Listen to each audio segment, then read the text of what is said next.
Oke, assalamualaikum warahmatullahi wabarakatuh.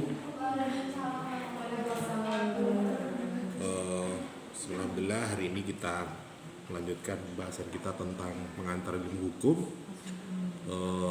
Di minggu kemarin kita menyampaikan pendahuluan atau kontrak kuliah terkait materi-materi yang rencana kita pelajari pada semester ini, yaitu terkait dengan pengantar ilmu hukum. Baik, sebelum kita mulai kuliah, kita fokus untuk sejenak untuk berlatih, untuk mempelajari tentang hukum. Maka kita mencoba menata hati ya, mencoba membersihkan pikiran kita, pemahaman kita dengan yang lain ya. Jadi sebelum kita belajar itu, kita bahas tentang itu. Oke, berbicara tentang hukum, mungkin secara umum sudah saya sampaikan di minggu kemarin. Jadi kita hidup itu tidak pasti ada aturannya. Secara sadar maupun tidak sadar, adik-adik sudah menjalankan semua. Dan juga saya sampaikan bahwa materi pengantar ilmu hukum ini adalah sebagai dasar pemahaman adik-adik tentang hukum di negeri kita atau pengantar hukum yang ada di dunia ini ya. Jadi secara umum ilmu hukum itu, kalau kita bicara secara teori, ilmu hukum itu mencakup dan membicarakan segala hal yang berhubungan dengan hukum. Ilmu hukum itu batas-batasnya tidak bisa ditentukan ya. Ini menurut Curzon. Jadi ada sebuah orang pakar, Curzon, mengatakan bahwa ilmu hukum itu segala hal. Jadi apapun tindakan adik-adik pasti ada aturannya. Artinya dan tidak bisa ditentukan. Nah, artinya kalau bicara tentang fisik, mungkin bisa juga orang itu punya batasan kemampuan masing-masing ya, untuk melakukan itu. Tetapi bisa juga orang itu punya kebiasaan masing-masing, sehingga itu menjadikan sebuah hukum, sebuah aturan. Hukum itu bisa dibangun dari sesuatu kejadian ya, itu menjadi yang terjadi berkali-kali, dan itu menjadi kebiasaan menjadi sebuah karakter akan menjadi sebuah kaidah, menjadi sebuah peraturan. Misalnya Maria Uva, dia punya kebiasaan apa? Misalnya senang pegang kuping. Mungkin ketika pegang kuping seperti ini menjadi sesuatu yang nyaman. Jadi ketika dia panik, ketika dia ada menghadapi sesuatu, pasti pegang kupingnya. Akhirnya orang menjadikan sebuah karakter, identitas, kebiasaan. Jadi ketika dia menghadapi sesuatu, baik itu menegangkan atau apapun, dia pasti melakukan secara refleks, melakukan tindakan yang mungkin tidak biasa bagi orang lain, tetapi itu menjadi kenyamanan bagi mereka. Akhirnya orang-orang, teman-teman kalian mengatakan wah biasa, bukan hal yang buruk, tetapi itu menjadi kenyamanan bagi mereka.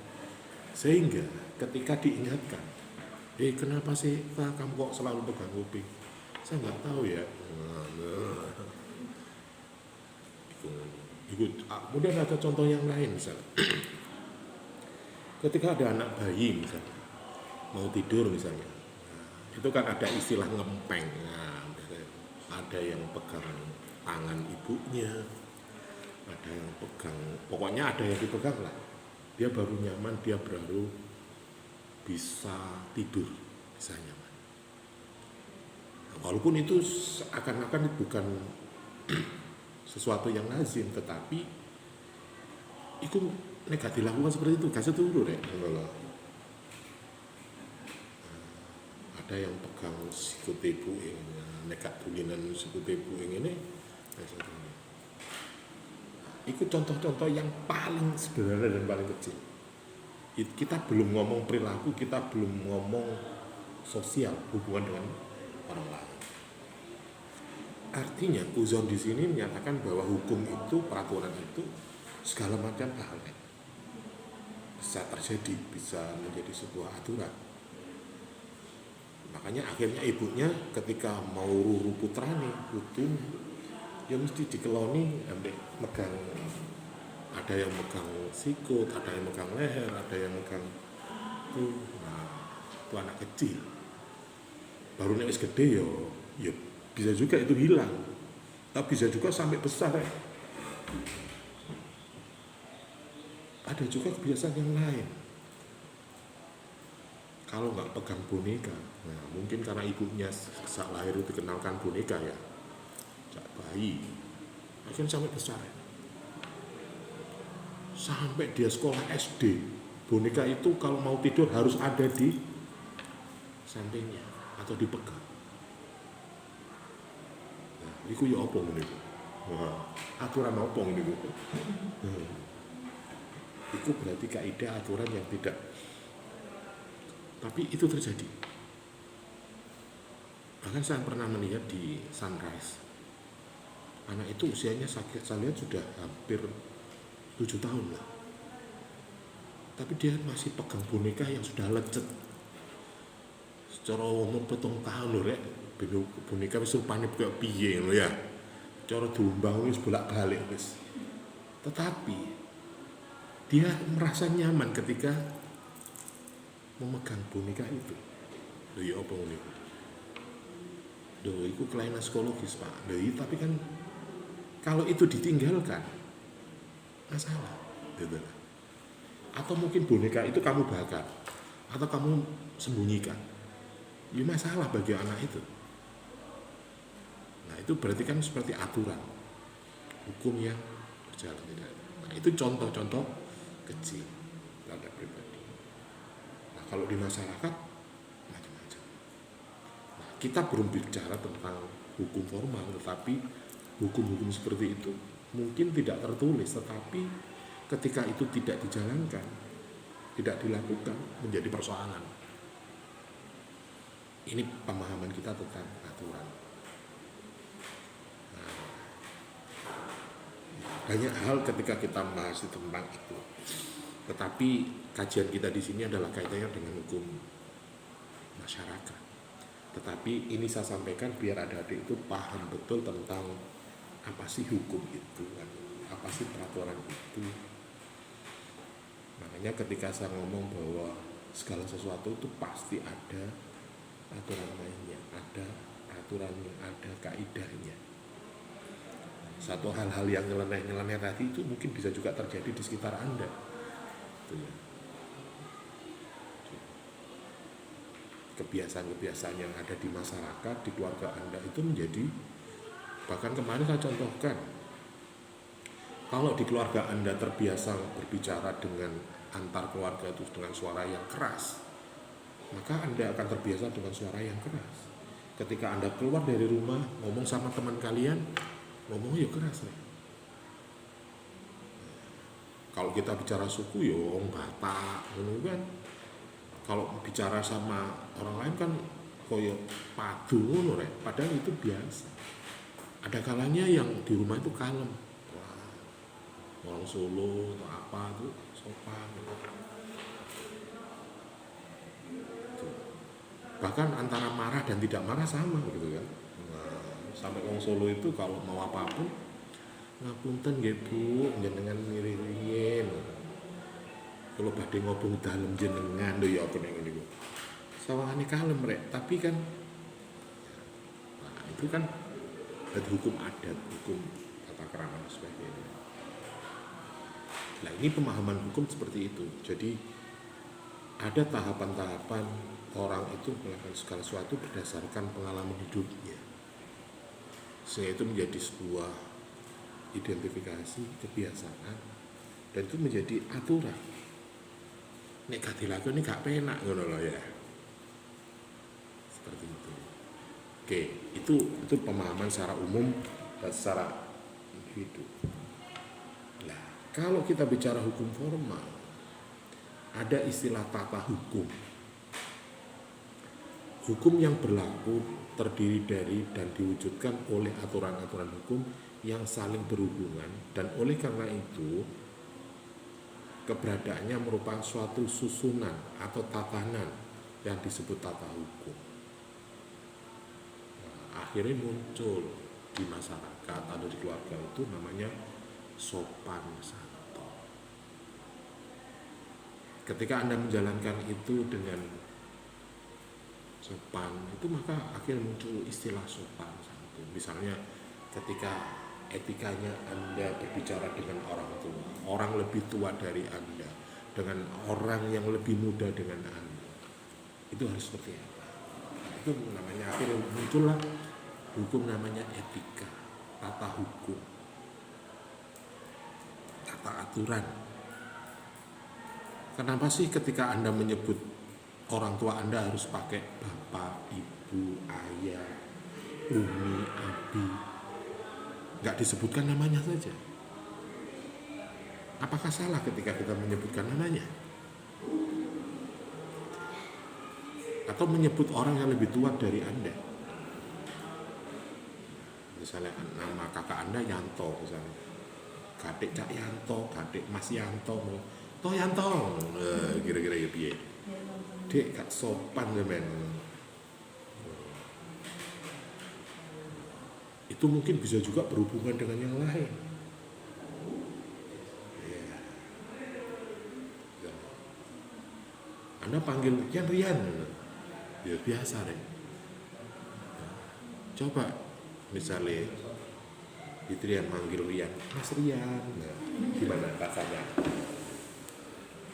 Atau mungkin Nova mengatakan, sini Dek Rian, nah biar. Ini hukum apa ini? Aturan apa ini? Ini budaya kita. Oh, hukum adat Pak, hukum tata sulia, kesopanan. Ya tadi bedakan rasanya, misalnya Rian sini, Mas Rian sini, sini Dek Rian, nah dia. Mungkin akan beda perlakuannya, efeknya terhadap itu. Kenapa beda? Ya mbak, Uva misalnya ketika mau kuliah naik bis kuning, tiba ono preman sing ngomong gak sopan, celok ae, ngapunten Dek, saya ini keburu-buru, kamu panggil Dek dulu. Nah, kamu sapa dulu. Iku wis grogi rek, nek wis kok celuk Dek ngono ya. Oh, maneh Mas ya. Mohon maaf Mas. Sece maneh rek. Itu ada tata hukum. Tata hukum ada sopan santun dan sebagainya. Jadi ketika kita bicara aturan hukum, pasti ada tahapan, ada muncul hukum-hukum baru di dalam masyarakat. Kenapa di luar, di Arab, nggak ada yang manggil istilahnya Mas, Neng, Kak, Gus, Go, Le? Kalau di kosakata bahasa Jawa itu kan komplit sekali. Siapa yang Anda harus panggil Mas? Siapa yang panggil Cak? Siapa yang manggil Kang? Ya, ada Kang kan? Ono sing Mas, ono kakak. Nah, kalau all shop bangsa marketplace kakak. Ya gitu kakak. Piye gue. Nah, ini tata hukum. Ini seperti yang disampaikan oleh Siti Supami. Jadi aturan hukum itu keberadaannya merupakan suatu susunan atau tatanan sehingga disebut tata hukum. Ada sebuah hukum yang tidak berlaku. Kenapa kita mengambil orang lebih tua itu dengan sebutan? Padahal dia juga diberi nama. Sah rek, ono akte nih, ono KTP nih kan ya. legal. Tetapi kalau ditambah, nah orang Jawa ditambah hukum adatnya, Mas, Kakang, Dinda, Kanda, mana? Oh, oke.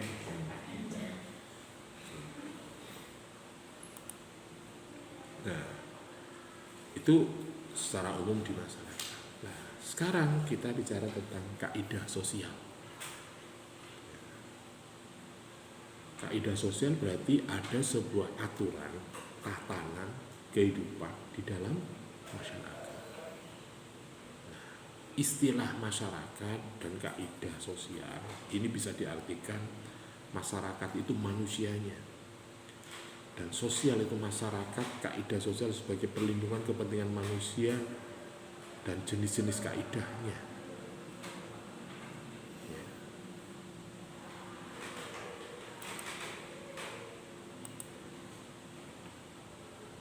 Jadi di dalam hubungan antar individu, antar manusia, manusia itu kan secara sosiologi itu sebagai makhluk individu juga makhluk sosial. Arah kita di sini adalah sebagai makhluk sosial. Jadi ketika kita ngomong sosial, maka kaitannya dengan orang lain yang kita hadapi. Mungkin makhluk lain yang Anda temui di dalam lingkungan yang paling kecil adalah orang tua Anda. Struktur keluarga. Oh, itu orang tua saya. Oh, itu saudara saya. Oh, ini adik ibu saya. Oh, ini kakak ibu saya. Kakak ayah saya. Kakak ayah sampean nyebutnya gimana? Ada yang Pak D, paman, om, apa mana? Macam-macam. Nah, bisa juga di luar itu, bisa tetangga. Nek ngomong struktur masyarakat, ya ono keluarga, ono RT, ono RW, ono dusun, ono kampung, ono desa, ya ada kecamatan, ada sampai ada negara, bahkan ada masyarakat dunia. Jadi adik-adik ini adalah makhluk manusia, masyarakat, anggota keluarga, anggota lingkungan, anggota desa, anggota. Nah, mereka saling berinteraksi antara satu dengan lain. Untuk apa? Ya memenuhi hajat hidupnya. Nah, ketika dalam proses memenuhi itu ada tahapan, ada hubungan antar sesama yang psikologis maupun itu terjadi. Maka yang terjadi adalah adanya hukum, adanya sebuah kesepakatan, adanya sebuah aturan. Kalau Anda butuh sepatu, berarti mencari pada orang yang ahli atau yang produksi sepatu. Hukumnya apa? Loh, itu ya jual beli, Pak. Dia produksi, kita menghargai prosesnya. Atau bisa juga paman kalian, ya kadek tuku. Nek duwe sepatu sing ya milih aku mulai. Bisa juga. Atau bisa juga Anda beli. Berarti ada hukum jual beli, ada hukum pemberian. Kaidah hukum dan kaidah sosial di sini lainnya, ini ada yang kaidah hukum itu sebagai perlindungan kepentingan manusia, ada dasar psikologis kaidah hukum, ada rasio adanya hukum, ada hubungan kaidah dengan kaidah sosial, ada persamaan perbedaan kaidah sosial. Jadi ada hubungan interaksi antar masyarakat itu, ada hubungan psikologi mungkin karena kasihan, ada hubungan yang antara penjual dan pembeli, ada juga karena pemberian hadiah, bisa juga terjadi. Nah, kaidah-kaidah sosial lainnya ini ada perbedaan-perbedaan sosial juga, ini yang pengaruh. Nah, dari sini maka kita bisa menyampaikan bahwa manusia dan masyarakat. Manusia itu apa rek? Ya, manusia tadi seperti disampaikan, manusia itu bisa dikatakan makhluk pribadi sekaligus makhluk sosial yang baru menjadi manusia setelah ia hidup bersama manusia yang lain di dalam masyarakat. Jadi nek sampean urip ijen ya gak bisa dikatakan masyarakat. Makanya nek sampean single ya tidak bisa dikatakan pasangan suami istri, tidak bisa dikatakan keluarga kalau gak ada perjanjian. Adanya sampean itu karena ada hukum pernikahan yang sebelumnya orang lain menjadi pasangan itu, sehingga lahir sampean. Ya apa ngene. Nek kalau iku rek, lah sampean dadi apa iki? Anak haram Pak. Loh kok anak haram? Loh kok iso anak haram? Loh hukum kok haram? Mencene di luar pernikahan ya Pak. Loh piye? Sing salah sapa? Ya bapakne rek, gak ibune, gak anake. Protes kok. Ya apa oleh protes Pak? Wong aku lahir dadi wedok ya aku gak iso protes ngono. Bapakku bisa protes lah enak Pak.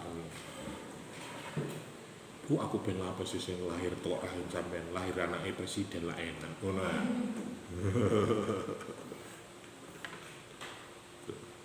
Jadi manusia itu kalau bisa berkumpul dengan yang lain bisa dikatakan sebagai masyarakat ketika berkumpul dengan makhluk atau manusia yang lain itu baru dikatakan masyarakat.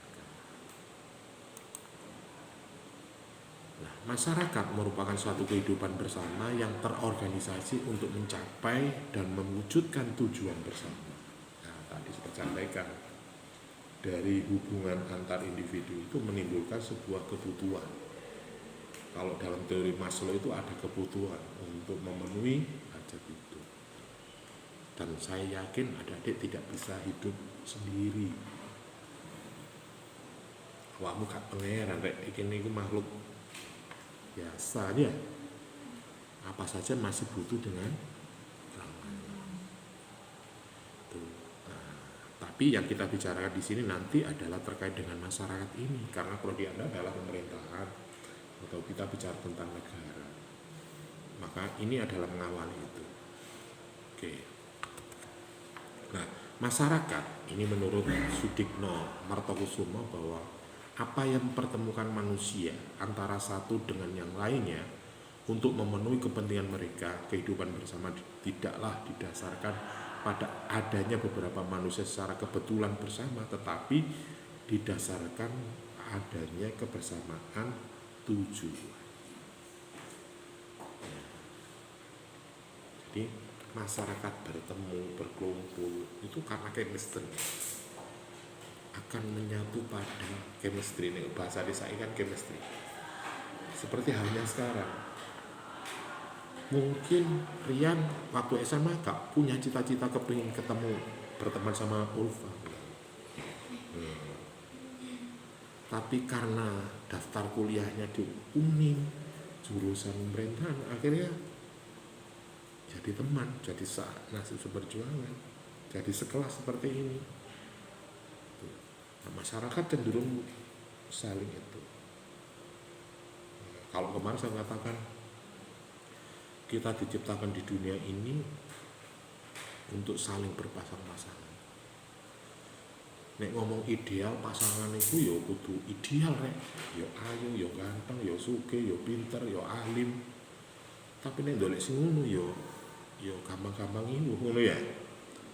Ono Pak sing ngene iku Pak, tapi gurung tentu gelem Pak ambek awake dhewe. Lah. Tetapi bisa juga ya mungkin pintere oleh Rian lah. Alime kena Ulfa misalnya. Loh, bertemu saling melengkapi. Nah, jadi nek misalnya berjodoh itu bukan berarti sama semua. Chemistry itu belum tentu sama, tapi kemampuan kesadaran untuk menurunkan atau menaikkan ego kita masing-masing. Nah, cinta dari mana? Tahu Gusti Allah. Karena hal sesuatu yang tidak bisa dipaksakan itu adalah salah satunya persoalan kecenderungan hati, cinta, mau kesadaran. yang menggerakkan. Nah itu kalau dikembalikan lagi akan kembali ke Tuhan. Masih sampai ngene-ngene kan jangan berarti tanpa campur tangan Tuhan. Ya. Nek nurut karep sampean mungkin wis aku moh kumpul iki ya. Arek kok ngono kan. Ya iso aku gembul arek iku sakjane. Tapi ya apa rek pangeran kersakno ngene. Jadi keinginan itu ada keinginanmu, ada keinginan Tuhan. Ada kalanya keinginan kalian sama keinginan Tuhan itu match, podo. Ya, ya Allah, alhamdulillah hari ini saya diberikan kesehatan, bisa. Oh kalane awakmu iku karep kepengin kuliah, tapi pilek rek. Lah. Akhirnya gak udah. Ada yang keinginan Tuhan, tapi kamu tidak berkehendak. Jadi Tuhan sudah memberikan fatwa, memberikan undang-undang. Lakukan sholat, lakukan hal yang baik. Tapi kadang awakmu gak sanggup melakukan itu. Nah, berarti keinginanmu dan keinginan Tuhan berbeda. Tuh. Tapi yang baik itu yang mana? Nah, kadang kamu juga memaksakan diri. Karena pengeran ini, wong ngantuk wong tangi subuhan iki piye ngono ya. Ya apa ngene iki? Karo tak aku mambeng ngono tok bal-balan karipat ngono lho. Salammu. Oke, itu ya, itu manusia dan masyarakat. Kalau kita pelajari masyarakat lagi, bahwa masyarakat yang paling kecil itu adalah keluarga. Jadi tadi saya katakan bahwa manusia itu bisa dikatakan masyarakat kalau bertemu, berkumpul dengan yang lain. Nah, masyarakat yang paling kecil itu adalah keluarga. Kalau ngomong struktural, organisasi yang paling kecil itu adalah keluarga. Karena di dalam keluarga itu ada kepala rumah tangga. Sopo sekretarise? Ya iso bapak, iso ibu, sopo bendarane. Nah nek ibu waras akhirnya bendahara bapakne ya tadi.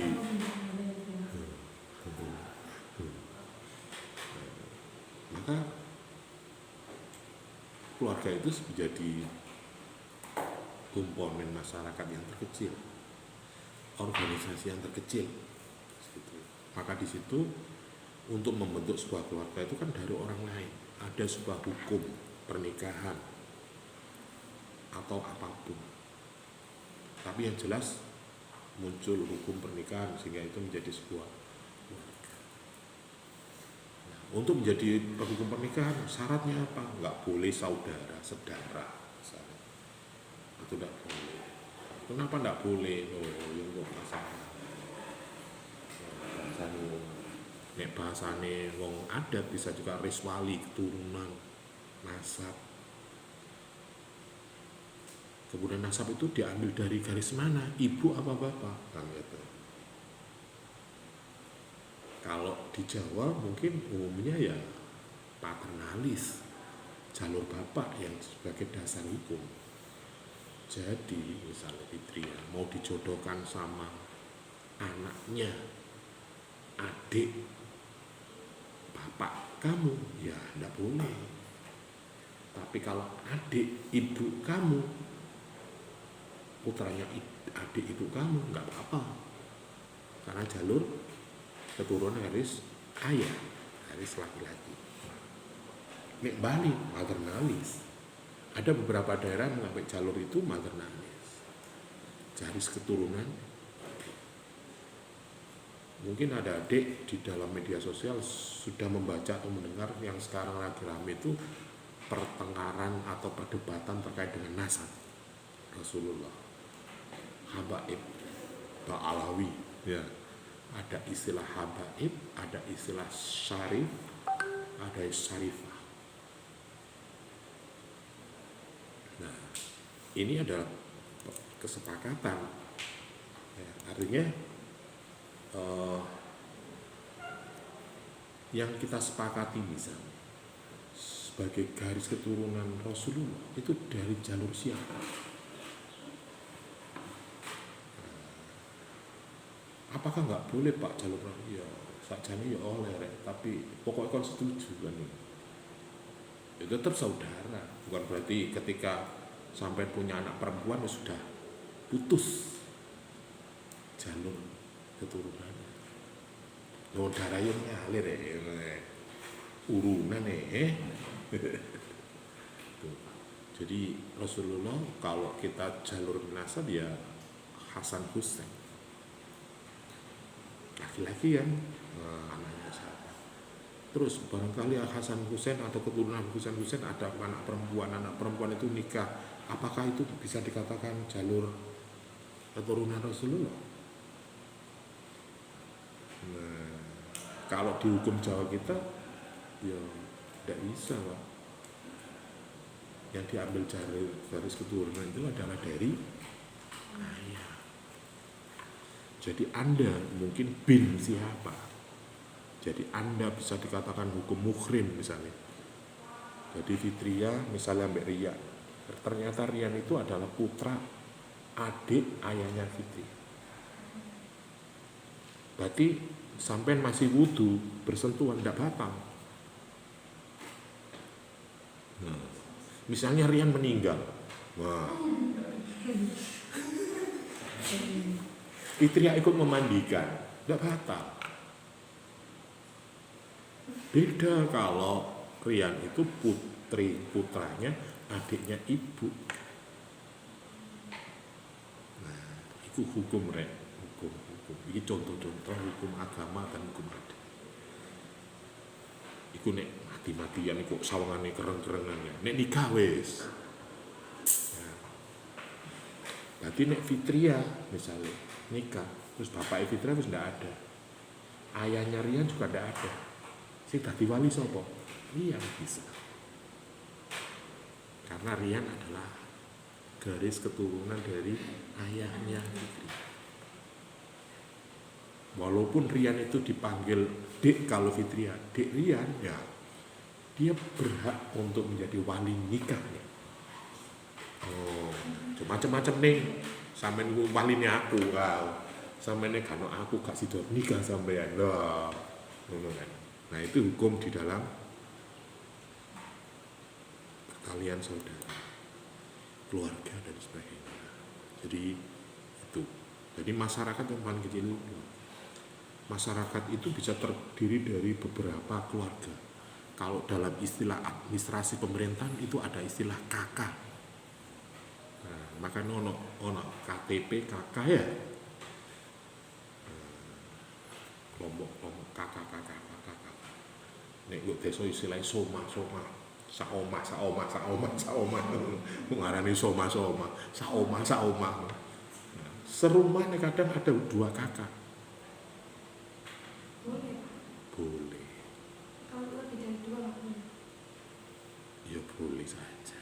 Tapi mungkin orang Jawa ada yang mengatakan nggak boleh kalau lebih dari 2. ya dari dandang rebutan darinya dari. Nah, itu nek rumah susun ya apa? Ayo. Ya, itu tergantung pada adat dan keyakinan. Itu juga hukum nek ngono iku.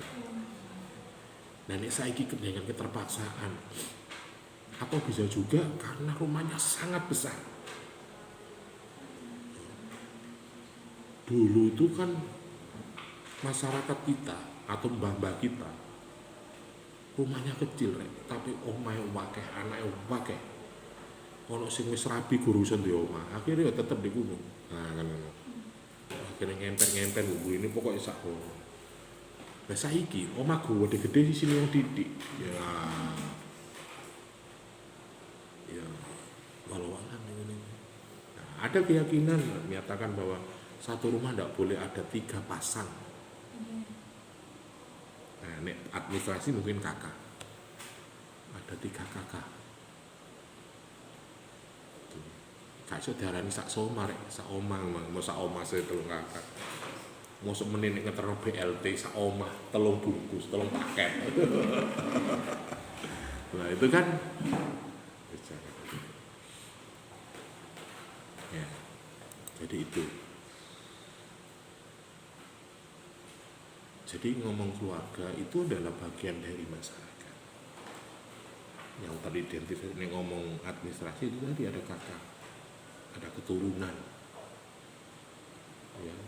Oh iki Mbah Jiwo iki turunane Mbah Jiwo. Tahu semakin. Oke, kita lanjutkan. Setelah kita bicara masyarakat, manusia hidup bermasyarakat itu karena memenuhi sandang, pangan, papan, rasa aman, meneruskan keturunan. Ia perlu hasil karya, perhatian, bantuan, kerjasama antar sesama. Nah, jadi masyarakat itu bertemu itu karena yo itu sandang, pangan, papan, karena dia saling. Nggak mungkin orang bisa melakukan itu semua. Makanya di sini seperti yang sampaikan teorinya Maslow, tingkat kebutuhan manusia itu pertama adalah memenuhi kebutuhan jasmani, psychological needs. Artinya memenuhi kebutuhan jasmani itu apa? Jasmani ya butuh mangan ngombe. Aku gak ndek kopi ya, sing ndek kopi kono. Nah, sing ndek pres kono, sing ndek pari kono. Omahku mbok kuotae, sorry dah. Ya nek riyan omeh nggo alas ngono. Wah, iso ndek pari. Desa ngono ya. Jadi kebutuhan jasmani pertama yang kita pertemuan antara individu dan individu yang lain karena kepentingan jasmani. Ya makan, minum dan sebagainya, sandang, pangan, apa. Rasa aman dan juga hasil karya, bisa juga perhatian, bantuan, kerjasama dengan yang lain. Kemudian yang kedua materi Maslow itu ada kebutuhan rasa aman, security, safety needs. Yogi misalnya cewek-cewek tok rek, ya. Wah enak rek paksan rek. Kuliah berlima, lanang ijen. Wah dapakno arek-arek njero. Iku nek aku lanang ijen rek ya. Wong saiki ono riyan alhamdulillah ono ewange ngono ya. Ya ada cara berdilah hati. Saya juga sering mengalami itu. Saya dulu pernah itu satu kampus rek gede gitu. Lanang mek loro. Loh, karena mahasiswa saya kebidanan semua. Masuk bidan cowok. Nggak ada kan ya. Lu akhirnya berhubung ini lanang ijen ya kayak bebek ngono ya. Sampeyan lu ternak bebek Mojosari ku ya. Wah. Sak kandang paling lanangi mek loro telu situk ngono ya. Ya apa ngono. Nah, manusia juga butuh rasa aman itu saya yakin. Nah, aman bukan berarti aman dari ancaman secara fisik. Secara batin, secara ekonomi, secara pendidikan dan sebagainya. Anda kuliah ini juga dalam rangka mencari rasa aman secara keilmuan, skill, ekonomi bisa juga. Mungkin ketika Anda sudah selesai kuliah dengan derajat sarjana, bisa mendapatkan pekerjaan sesuai dengan kompetensinya.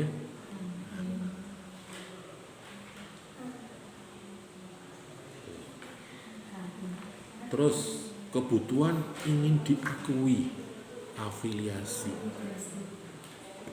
eksistensi needs. Apa maneh arek-arek sing masih usianya tin-tinan. 17, 18, 19. Wow, butuh pengakuan. Akonoria, sepeda wis normal-normal apik-apik, nalpote dipedhel. Stikernya ditutupi. Rambutnya meneng-meneng disemir abang. Ya, Itu apa tujuannya? Pengakuan bahwa saya ini ada, saya sudah besar. Itu wajar manusia seperti itu, tapi nek terus-terusan ngono ya prosoku ya. Ingin diketahui orang, makanya nih kadang media sosial harus ada DP-nya, harus update status.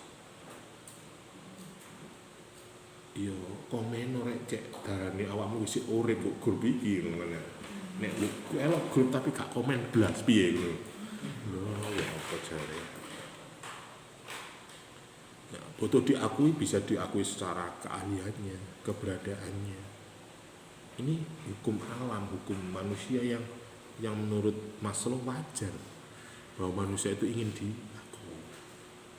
Karena setiap orang kalau sudah diakui, ada kepercayaan, maka muncullah nilai-nilai di dalam seorang itu, baik dinilai secara ekonomis, secara sosial, sebagainya.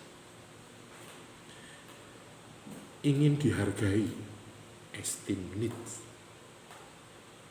Sopo sing gak kepin dihargai, yo nek kepin dihargai nemen yo keplacut rek. Tapi nek ini wong buktinya apa? Anda dipuji juga senang, Anda dihujat juga marah, gitu kan? Itu wajar manusia. Tapi harus ada batas-batas tertentu. Wong kok nggak diajeni, dihormati, disumpani misalnya. Kebetulan dosennya nek gak salaman cium tangan tak nilai C, ngono lho apa ngono. Lho ya gak ngono rek. Ngono ya ngono, tapi aja ngono kan ngono. Harus dihargai. Berarti Rian itu nek gak diceluk emas ngono gak noleh kok. Rian. Mas Rian, di dalem.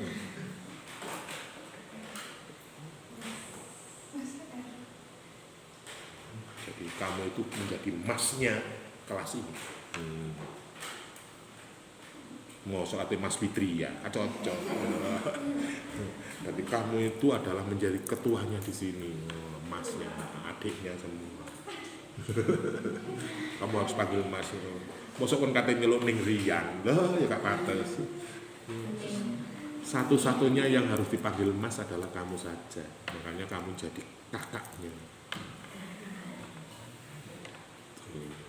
Maka kamu harus melindungi teman-temanmu, adik-adikmu ini. Mosok kon kate celuk. Mosok ning Rian gak cocok, Mbak Rian gak. Ya mau. Terus yang terakhir menurut Maslow itu adalah kebutuhan rohani. Jadi ada kebutuhan jasmani, ada rohani. Self actualism needs. Jadi manusia itu juga membutuhkan kebutuhan rohani. Apa itu yang nggak bisa diukur dengan apa? Kamu punya uang banyak untuk apa? Itu kesenangan rek. Padahal belum tentu, belum jaminan orang yang punya uang banyak itu senang, bahagia. Ya. Kadang wong duwe akeh malah uripe gak tenang. Ono sing gak duwe dhuwit ya gak tenang juga ya ngono ya.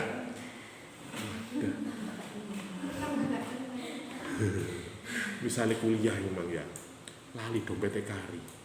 Selamat tarik kok saku ono duit 5.000. Ya Allah paling awakmu kuliah kok selawatan, terus muga-muga bensin gue kantek, muga-muga bensin kantek. Atau mungkin arek-arek aja ngejak nang kafe, arek-arek aja ngejak. Gitu.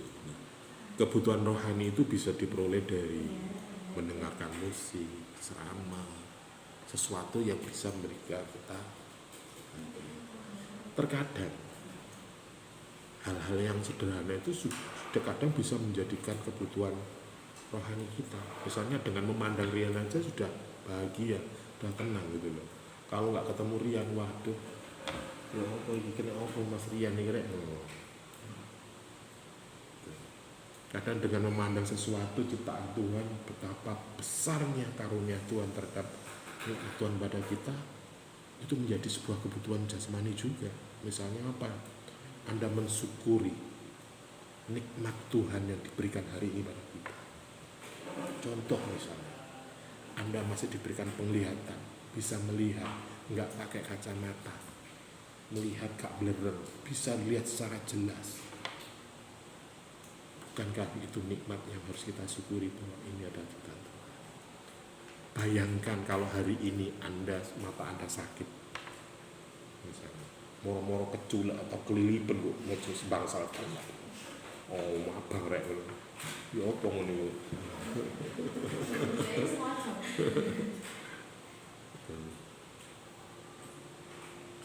Nah, itu nikmatnya kecil. Anda bisa bernafas. Nah, kalau Anda bisa bersyukur, itu bisa apik bunga. Nek sampean mikir waduh, cek liyane, cek ngowah-ngowah iku ngene wah ya wis gak nikmat malian ya. Artinya hati kita belum bahagia, rohani kita masih galau, hati kita masih tidak tenang. Nah, ini adalah tingkatan kebutuhan manusia. Ya mungkin dari pakar yang lain bisa juga menafsirkan yang lain tentang keinginan kebutuhan manusia. Ya. Ada yang status sosial, ada yang apa, itu kan termasuk bagian dari yang dihargai. Misalnya hari ini status Anda itu sudah naik satu tingkat kan. Nek sampean wis duwe KTN, duwe NIM, status Anda apa? Mahasiswa. Loh, mahasiswa. Coba misalnya di kampung, misalnya tuku lombok atau tuku sendok, tumpasno lombok nang ngene yuti tuku lah. Lah nih fit kok gak pernah kelihatan nggih kula kuliah. Lu mahasiswa lah ini. Alhamdulillah. Kandungane Bu kata lancar kuliahe. Gara-gara tuku lombok malah ngomong mahasiswa.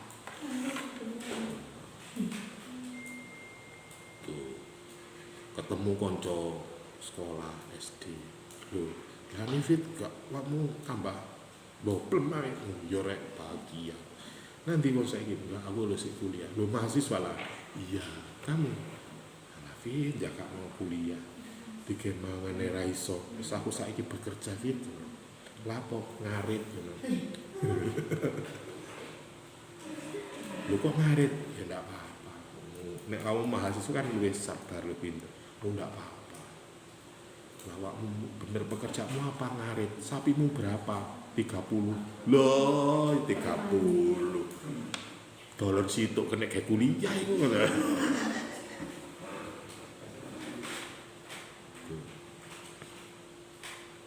Jadi masyarakat manusia itu tidak lepas dari beberapa kebutuhan ini. Jadi ngomong hukum, maka ketika ada kebutuhan-kebutuhan ini bagaimana memenuhi kebutuhan seperti yang disampaikan Mas Roy. Ketika Anda ingin memenuhi kebutuhan itu, maka ada konsekuensi yang harus Anda penuhi. Ono sing tuku, ono sing ngerebut, ono sing dikei, ono sing hadiah, macam-macam.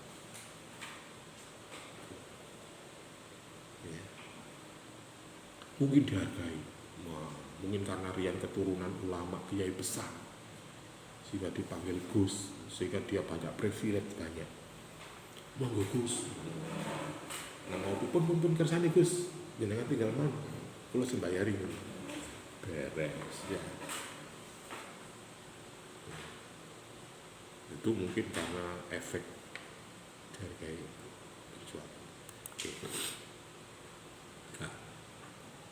Itu secara umum, secara khusus lah. Manusia dan masyarakat itu ada beberapa bentuk pergaulan yang timbul. Jadi masyarakat terbentuk itu ada jenisnya, ada kelompoknya. Ya. Pertama, masyarakat itu hubungan antar warga yang dibedakan antara masyarakat paguyuban, ada masyarakat patembayan. Ada berdasarkan pembentukannya dibedakan menjadi hubungan kekeluargaan, ada kesamaan kepentingan, ada kesamaan tujuan dan ideologi. Ini berdasarkan bentuk masyarakat.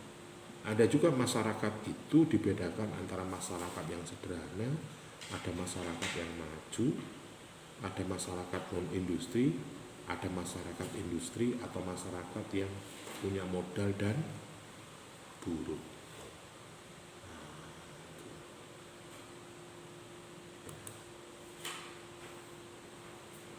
Apa sih yang dinamakan masyarakat paguyuban itu? Masyarakat paguyuban itu adalah bentuk hubungan yang didasarkan pada rasa guyub, sehingga menimbulkan ikatan batin tanpa memperhitungkan untung rugi. Bentuk kehidupan bersama di masyarakat, di mana para anggotanya diikat dengan hubungan kesatuan batin, memang telah dikodratkan bersifat nyata, organis, bagaikan organ tubuh manusia, keluarga, kelompok kerabat, dan rukun tetangga. Jadi masyarakat paguyuban itu gak mikir untung rugi, ancene dulure. Ya, jadi Anda di lingkungan keluarga, di kelompok-kelompok kekerabatan, Pak, apa jenenge? Kalau di dalam keluarga itu ada bani, ya. Wis gak mikir untung rugi, wis cene dulure, gelem gak gelem kan. Ngene iki gelem gak gelem ngriyan cene seangkatan mek sampeyan yo cene kancane rek. Ya piye maneh katene tak usir. Wis ya kumpul aku kursi mburi ae. Oh yo gak ngono rek. Jadi masyarakat di masyarakat itu ada masyarakat paguyuban. Lah, patembayan itu apa? Bentuk masyarakat ini sebaliknya. Ya. Jadi yang memikirkan untung rugi. Jadi dia berkumpul itu karena kepentingan. Ya. Bentuk kehidupan di mana masyarakat anggotanya diikat secara lahir, bersifat pokok, jangka waktu pendek, bentuk pemikiran belaka, imajiner tertutup bersifat masin. Contohnya para pedagang, para atasan, dan bawahan. Kalian seperti ini bisa dikatakan kelompok masyarakat patembayan. Misalnya tinggal di asrama, Anda tinggal di perusahaan, misalnya sak pabrik, Anda satu kelas, ini patembayan ya. Ada untung rugi. Karena apa? Mungkin ada adik berkumpul karena kuliah. Mungkin wis metu ya bisa juga loss. Atau mungkin Anda berkumpul ini ya paling suwe ya petang tahun kan ya. Tapi kalau paguyuban bisa juga selamanya, wong keluarga. Misalnya keluarga langsung walaupun berpisah, kalau dia keturunan yo kagak bisa, tetep ya. Jadi masyarakat itu ada paguyuban, ada paguyuban. Jadi masyarakat berkumpul itu bisa karena kepentingan. Anda kuliah, Anda bekerja di perusahaan, Anda bekerja di instansi pemerintah. Misalnya dalam Anda menjadi apa? ASN, Pemkab, itu termasuk kelompok masyarakat patembayan. Kalau paguyuban, ya keluarga, masih kono ya tetap. Ya.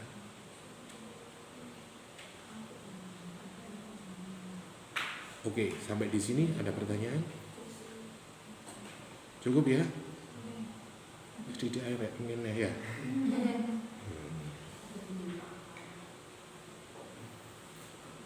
Oke, ini dasar ya. Kita bicara dulu. Oke.